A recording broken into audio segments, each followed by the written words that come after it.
Hello everyone, कैसे हैं आप सभी। उम्मीद करता हूँ आप सभी अच्छे होंगे। चलिए, ये जो हमारी क्लास है ये हमारी 6 नंबर की क्लास है। हमने पिछली 5 क्लासेस में हमने पूरा एथिक्स का जितना भी पोर्शन था हमने कवर करने की कोशिश करी है। ये हमारी अगली क्लास है। चलिए शुरू करते हैं। लेकिन शुरू करने से पहले अगर आपको सेशन की पीडीएफ चाहिए तो पीडीएफ के लिए आपको टेलीग्राम का लिंक डिस्क्रिप्शन बॉक्स में मिलेगा। आप वहाँ से डायरेक्टली ज्वाइन कर सकते हैं, वहाँ आपको पीडीएफ इसके मिल जाएगी। चलिए शुरू करते हैं। यहाँ पे कह रहा है निम्नलिखित में से उपयोगितावाद के कौन से गुण अधिक संभावित होते हैं। यानी कि उपयोगितावाद की बात कर रहा है, यानी कि यूटिलिटेरियनिज्म की बात कर रहा है। तो इसमें देखेंगे तो हमारे एक सबसे पहला आता है संयम, यानी कि जो मॉडरेशन होता है ये देखने को मिलेगा।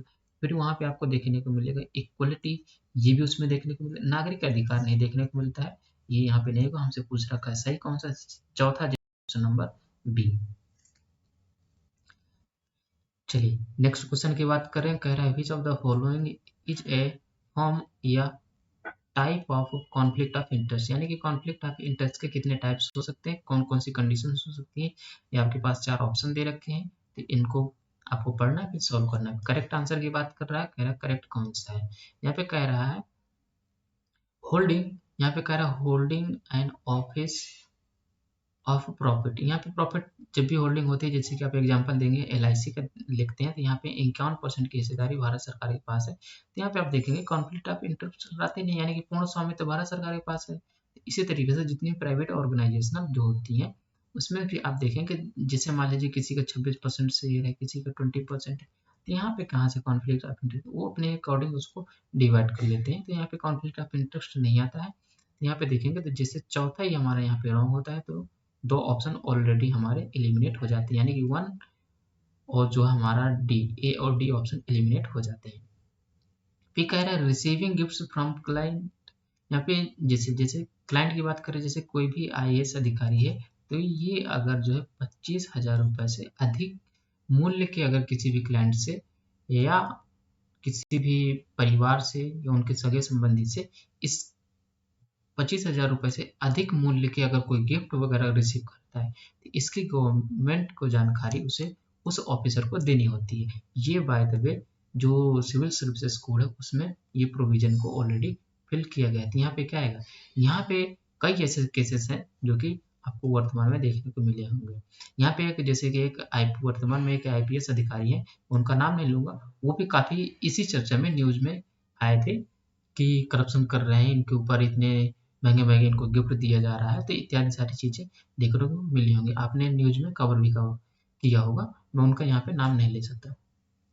तो यहाँ पे क्या रहा है, कॉन्फ्लिक्ट ऑफ इंटरेस्ट आ रहा है, यानी कि तीसरा तो यहाँ पे होना ही चाहिए। तीसरा देखिए, हम यहाँ पे चौथा हमने गलत कर दिया, तो ये और ये तो नहीं हो, तीसरे जैसे सही है, यहाँ इसका मतलब ये भी गलत है, तो हमारा करेक्ट आंसर होगा 1, 2 एंड 3। हम देखिए 2 स्टेटमेंट को सॉल्व किए, बाकी हमें आंसर यहाँ पे मिल गया है। अब मूव करेंगे हम अगले क्वेश्चन की ओर। चलिए तीसरे क्वेश्चन की बात करें। कह रहे हैं which among the following are the type of consequentialist या यूटिलिटेरियन एथिक्स की बात कर रहा है। यूटिलिटेरियन एथिक्स की बात कर रहा है। अगेन इसमें 2 ही टाइप के आपको देखने को मिलेंगे, जैसे कि इसमें एक्ट होता है और यहाँ पे जो है रूल होता है, एक्ट एंड रूल। तो एक्ट एंड रूल आपको याद रखना है, यानी कि हमारा करेक्ट आंसर होगा, करेक्ट पूछा ये 1 एंड 2, ये हमारा इससे करेक्ट आंसर होगा। चलिए चौथे नंबर क्वेश्चन की बात करें। चौथे नंबर कह रहा है which among the following issue falls under the category of micro ethics. यहाँ पे आपसे माइक्रो इथिक्स के बारे में पूछ रखा है, तो आपको यहाँ पे क्या करना है कि इसके बारे में आपको तैयार करके जाना है एग्जाम में, क्योंकि मुझे ऐसा लग रहा है कि माइक्रो इथिक्स से आपको क्वेश्चन देखने को मिल सकते हैं। यहाँ पे स्टार मार्क मैंने कर दिया। फिर अगर बात करते हैं यहाँ पे जो हेल्थ एंड सेफ्टी आता है, पहला हमारा तो हो गई, ठीक है, यहाँ पे हेल्थ एंड सेफ्टी आएगा। फिर यहाँ पे जो गिफ्ट जो रिश्वत वगैरह होती है ये होता है। ये प्रोडक्ट लाइबिलिटी ये इसमें शामिल नहीं होता है। प्रोडक्ट लाइबिलिटी तो ये आपका जो है लार्ज स्केल प्रोडक्शन में जो उसमें होता है, शामिल होता है। सस्टेनेबल डेवलपमेंट इसमें नहीं शामिल होता है, यानी कि 1 एंड 3 दो चीजें इसमें शामिल होती है। तो हमारा करेक्ट आंसर होगा 1 एंड 3। चलिए हम बात करेंगे अगले क्वेश्चन की ओर, जो कि हमारा 5वां क्वेश्चन होगा। चलिए कह रहा है which of the following statement are true, सही बात कर रहा है। यहाँ पे वैल्यूज, यानी कि जो वैल्यूज होती हैं उनमें से आपको देखना है, ये हमारे 4 ऑप्शन दे रखे हैं, इनमें से आपको सही देखना है कि कौन सा यहाँ पे सही है। कह रहे हैं people are always aware all their values. यहाँ पे देखिए ऑलवेज शब्द यूज किया गया है, आई थिंक ये यहाँ पे रॉन्ग होगा, क्योंकि जो भी लोग होते हैं, लोग हमेशा अपने सभी मूल्यों के प्रति जागरूक रहते हैं। सभी मूल्यों के प्रति हमेशा जागरूक रहते हैं, ऐसा तो नहीं होता, यानी कि पहला स्टेटमेंट यहाँ पे रॉन्ग हो जाती है। पहला स्टेटमेंट जैसे ही देखिए आप देखेंगे रॉन्ग होती है, तो 2 ऑप्शन हमारे यहाँ पे एलिमिनेट हो जाते हैं।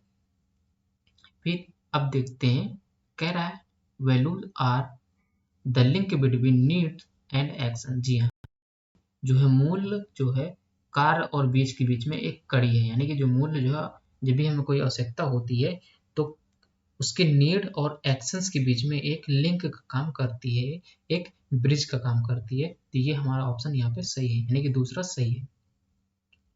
Moral values are the most fundamental from values, ये भी हमारा सही है। Values are basic for emotions, यानी कि हमारे पहला छोड़ करके तीनों सारे स्टेटमेंट यहाँ पे आपके करेक्ट हैं। तो हमारे अकॉर्डिंग इसका करेक्ट आंसर होना चाहिए ऑप्शन नंबर बी। चलिए मूव करेंगे जो हमारा छठवां क्वेश्चन है।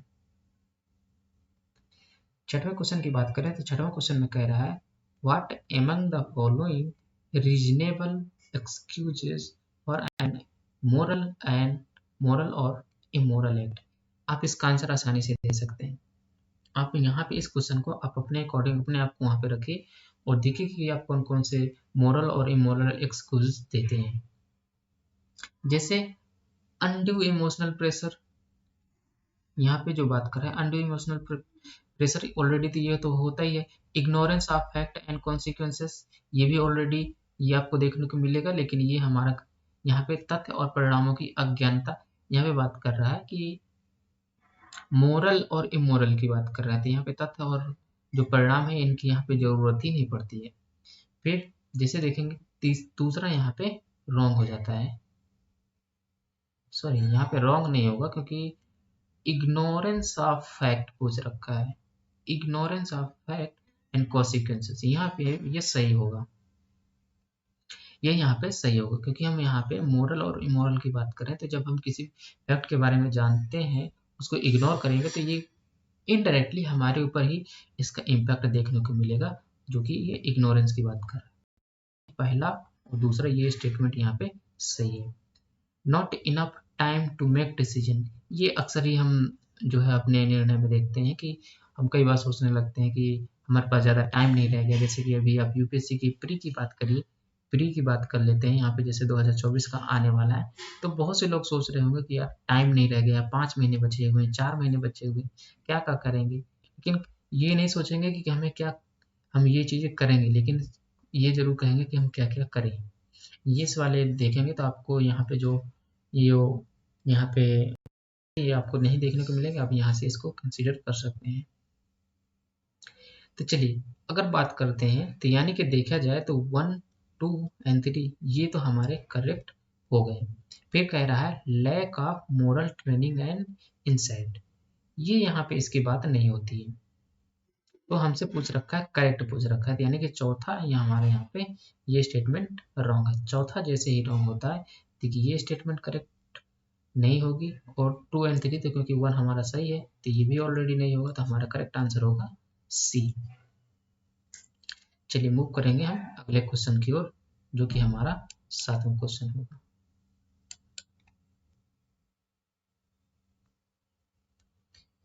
चलिए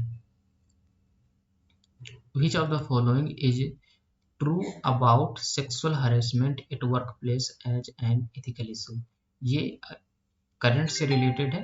ये आपसे क्वेश्चन आपसे पूछा जा सकता है, एग्जैक्टली नहीं कह सकते कि पूछा जा सकता है, लेकिन इस पब्लिक प्लेस में जो भी हरेसमेंट की बात आती है ये आपसे क्वेश्चन इस तरीके से डिजाइन किए जा सकते हैं। जैसे हरेसमेंट क्या है, ये एक डिस्क्रिमिनेशन का फॉर्म है, जी हाँ ये तो ऑलरेडी है। फिर कह रहा है harassment is an ethical issue because unfairly focuses job advancement और retention on a factor other than the ability to do job, ये भी इसमें इंक्लूड किया जाता है। फिर क्या है, work place in India must under law prepare guideline to deal with cases of sexual harassment. यानी कि ये सारी की सारी स्टेटमेंट हमारी सही है। फिर क्या है, sexual harassment is a political issue.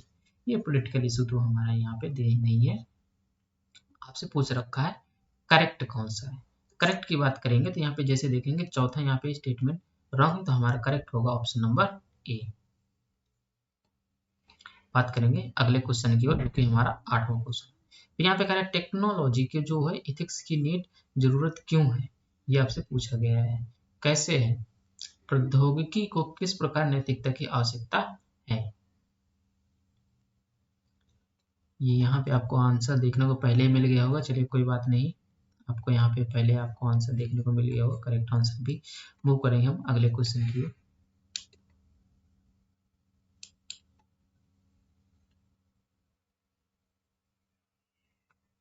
चलिए 9th नंबर क्वेश्चन की बात करते हैं। 9th नंबर क्वेश्चन में कह रहे हैं नैतिक नैतिक व्यवहार जो है सत्यनिष्ठा और विश्वास का महत्व पर क्या प्रश्न उठाता है। चलिए इसका आंसर आप लोग दीजिए। जैसे कि प्रबंधकों को किस हद तक व्यक्तिगत अनुयायियों की अंतर्निहित मान्यताओं और मूल्यों को बदलने का प्रयास करना चाहिए। कौन क्या करता है, हमें आगे क्या करेंगे, ये सारी चीजें इसमें इंक्लूड नहीं होंगी। हमारा करेक्ट आंसर होगा ऑप्शन नंबर ए। चलिए 10 नंबर क्वेश्चन की बात करते हैं। 10 नंबर, जी हाँ, चलिए आपको यहाँ पे फिल करना है, फिल इन द ब्लैंक का क्वेश्चन है। यहाँ पे कौन सा आपको देखने को मिलेगा, जैसे कि is a problem opportunity to requiring an individual, group or organization to choose among several action that must be evaluated as a right और रॉन्ग। तो यहाँ पे क्या आएगा, राइट और रॉन्ग की बात करते हैं। जब भी ऐसी सिचुएशन आती है, जब भी कोई प्रॉब्लम में फंसते हैं, सिचुएशन में फंसते हैं, आप डिसीजन नहीं ले पाते हैं, या तो इंडिविजुअल लेवल पे हो, या तो ग्रुप लेवल पे हो, या तो ऑर्गेनाइजेशनल लेवल पे हो, किसी भी चीज़ पे हो, तो आप जब भी ऐसी सिचुएशन आए कि जहाँ डिसीजन नहीं ले पाने के, तो उसको हम क्या कहते हैं, एथिकल इशू की बात करते हैं, या हम एथिकल डायलेमा की बात करते हैं। करेक्ट आंसर होगा ऑप्शन नंबर बी। चलिए बात करते हैं जो हमारा 11वां क्वेश्चन है। कह रहा है most companies being the establishing organisational ethics programme by developing. ये आप जब भी बात करेंगे, जब भी कोई कंपनी जो है स्थापना करने की प्रक्रिया में जब भी शुरुआत करती है, तो उसमें नैतिकता का जो विकास है उसमें शुरू करती है, तो कोड ऑफ कंडक्ट से ही बात शुरू होती है। तो हमारा करेक्ट आंसर होगा ऑप्शन नंबर बी। चलिए बात करेंगे हम अगले क्वेश्चन की ओर, जो कि हमारा 12वां क्वेश्चन होगा। चलिए 12वें क्वेश्चन की बात करें, विच of the following is not one the underlying principle of the corporate governance combined code of practice. तो ये आपसे यहाँ पे पूछ रहा है, यानी कि जो यहाँ पे कह रहा है कि जो संयुक्त अभ्यास संहिता में अंतर्निहित सिद्धांतों में से कौन सा एक नहीं है। यानी कि खुलापन भी होता है, ईमानदारी भी होता है, जवाबदेही, ये तो ऑलरेडी होते हैं, लेकिन एक्सेप्टेबिलिटी ये यहाँ पे आपको देखने को मिलेगी, यानी कि एक्सेप्टेबिलिटी ये आपको देखने को नहीं मिलती। तो ये हमारा करेक्ट आंसर होगा। ठीक है, हमारा करेक्ट आंसर होगा ऑप्शन नंबर डी। चलिए 13 नंबर क्वेश्चन की बात करें। 13 नंबर में कह रहा है the 4 types of ethical responsibility include. यहाँ पे जो सोशल रिस्पॉन्सिबिलिटी में कौन कौन सी जो है इंक्लूड किया जाता है। चलिए सबसे पहले तो आपको देखना होगा कि जो होगा लीगल, यानी कि लीगल तो आपको होना ही पड़ेगा। जैसे इथिकल यहाँ पे दे रखा है और ये दे रखा है, यानी कि ये ऑप्शन तो हमारे नहीं होंगे। लीगल हमारे 2 ही ऑप्शन में दे रखा है, ए और डी में, तो लीगल होना चाहिए। फिर इसके बाद आप देखेंगे कि जो यहाँ पे सामाजिक उत्तरदायित्व के 4 प्रकार जो है शामिल किए हैं। सबसे पहले यहाँ पे जो परोपकार की जो भावना होती है उसको भी आपको देखना पड़ेगा। जैसे कभी भी जब भी लीगल होंगे तो आपको परोपकार की भावना के साथ ही देखना पड़ेगा। फिर इसके बाद इसमें आर्थिक आएगा, यानी कि इकोनॉमिक, फिर इसके बाद इथिकल। तो हमारा करेक्ट आंसर होगा ऑप्शन नंबर ए। चलिए 14 नंबर क्वेश्चन की बात करें, which moral philosophy seek the greatest good और the greatest number of people. इसका आंसर आई थिंक आप लोग मुझे आसानी से दे सकते हैं। तो ये इसका यहाँ पे उपयोगितावाद जो कि हम पिछले पे डिस्कस किए हैं, तो हमारा करेक्ट आंसर होगा ऑप्शन नंबर बी।